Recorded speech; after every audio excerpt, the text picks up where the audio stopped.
UK scraps quarantine for vaccinated travelers from amber countries.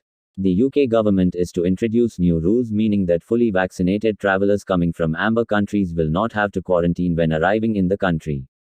The rules will come into force on July 19, widely known in England as Freedom Day, as most domestic COVID-19 restrictions will end.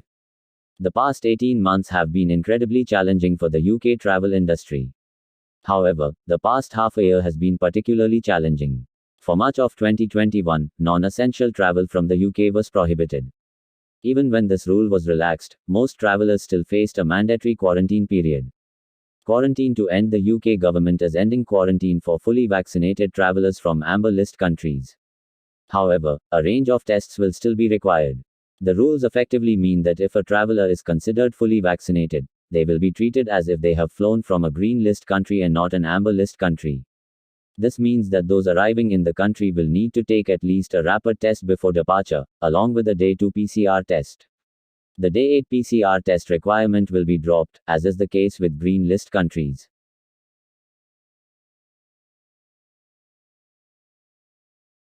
Virgin Atlantic to send the A350 to Barbados in green list expansion. Virgin Atlantic has revealed plans to target capacity increases to the green list destinations that it serves. The increase in capacity will see the airline's Airbus A350 serving Barbados for the first time. The airline is targeting these destinations as passengers aren't required to quarantine upon return to England. UK airlines have been hit relatively hard by the COVID-19 pandemic. Even today, the UK government's travel restrictions are on the stricter end of the scale, requiring most passengers to quarantine despite many nations having far lower COVID-19 rates than England. This has created a delicate balancing act for airlines, with demand shifting depending on the latest green list. Increasing capacity by 300%. Virgin Atlantic is set to increase its capacity to Caribbean islands by almost 300%. The airline has seen a surge in demand since the UK government added Antigua, Barbados, and Grenada to its green list. The airline is bringing forward the resumption of some routes, while frequencies will be increases on others. From July 15, the airline will up its Antigua frequency to thrice weekly. Meanwhile, from July 25, the airline will operate a daily rotation to Barbados. Grenada is also set to join the network a month earlier than planned when twice weekly flights commence on July 16.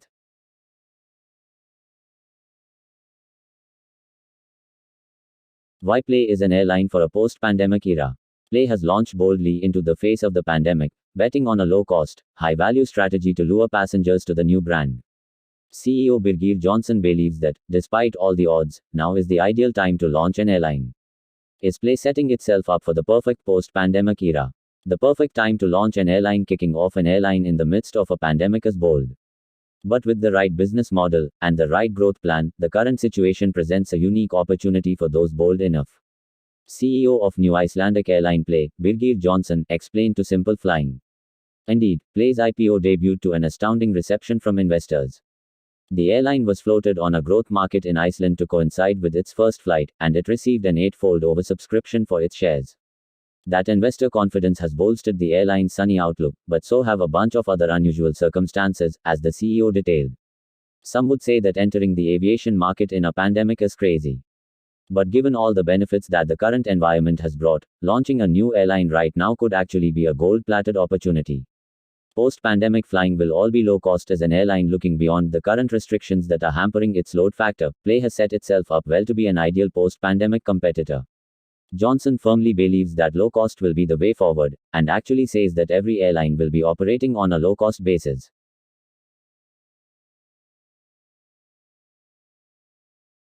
Flair Airlines launches low-cost flights to the United States. Ultra-low-cost carrier Flair Airlines is continuing on its path of aggressive growth in the Canadian aviation sector. But instead of announcing new domestic services as it has in recent weeks, the airline is taking a big, bold leap into international operations with flights to the United States. Set to launch in October, the airline plans to capitalize on the desire of Canadians to get away to warmer and brighter destinations during the colder, wetter months up north. Where will Flair Airlines fly in the United States? Flair Airlines will serve 8 Canadian cities and 6 U.S. destinations. The airline won't serve every US destination from every Canadian city, but this is what the carrier has planned so far. Routes are scheduled for October 31, 2021 to March 26, 2022. While we are used to seeing airlines announce new sets of routes based on the origin city, Flair's recent announcement sorts their new services by destination. Fort Lauderdale, FLL from Toronto, YYZ, Kitchener-Waterloo, YKF, Ottawa, Yo, Montreal, YUL.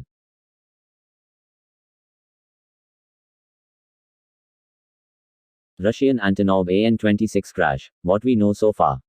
More details are becoming available surrounding the Kamchatka aviation enterprise Antonov An-26 crash on Tuesday afternoon. The aircraft is now believed to have crashed into a slope. Search teams have located several pieces of wreckage from the aircraft both on land and in the sea. Images from the search efforts have been caught on film. Unfortunately, there is no hope of any survivors. On July 6, an Antonov An-26 carrying 22 passengers and 6 crew crashed just before reaching the airport of Palana on the Kamchatka Peninsula. Operating flight PTK-251 from Petropavlovsk-Kamchatsky, the aircraft failed to make its scheduled communication on approach to its destination. This was approximately 9 kilometers out from the airport at about 1500 local time. Working under the assumption that the aircraft, with tail number RA26085, had crashed just off the coast, search teams consisting of over 50 people, 2 helicopters, and several boats were deployed. Unfortunately, they quickly found debris that was identified as likely parts of the missing aircraft. Crashed into coastal slope yesterday, the Kamchatka Ministry of Emergencies confirmed that the aircraft had been found to have collided with the top of a coastal slope, close to 4 kilometers away from the airport. Several pieces of the wreckage have been located, some on land and some in the water. At least 19 bodies have been recovered up until this point, Russian news agency RIA Novosti reports. There is no hope of any survivors. On board the flight was one child under the age of 12 and the mayor of Palana, Olga Mokhireva.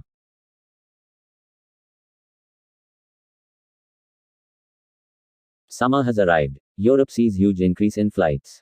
The numbers are rising and impressive, at least during a pandemic. Eurocontrol flight data for Tuesday, July 6, shows a big increase in the number of flights across European nations, especially Greece, Spain, and Turkey. Has summer arrived? We examine the situation. Greece, Spain, and Turkey are up strongly. Traffic by the number of flights operated over the past 2 weeks is up by 43% for Greece, plus 32% for Spain, and plus 31% for Turkey. All have grown by a significant amount in a short space of time. This clearly demonstrates the importance of holiday traffic and loosening entry restrictions as the peak summer approaches. However, it says nothing of fares, passengers aboard, or any element of financial performance. The number of flights to Greece and Turkey is down by just 24% over what they had on this day in 2019.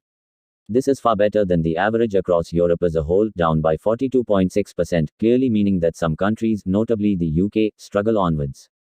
The UK struggles on this July day. Eurocontrol shows that France had the most arrivals and departures, with 3,246. It was followed by Spain 3,234 and Germany 3,207. All three grew well over the prior 2 weeks, and traffic versus 2019 was down by 37% to 51%. None of this can be said about the UK.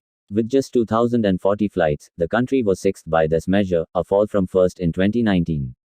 It added just 225 flights in 2 weeks, up by 12%, meaning that movements were down by a significant 70% over 2019. This despite the success of the vaccination program. It is not helped by the traffic light system, bureaucracy, uncertainty, long waits at immigration, and the UK not being part of the EU's COVID certificate scheme.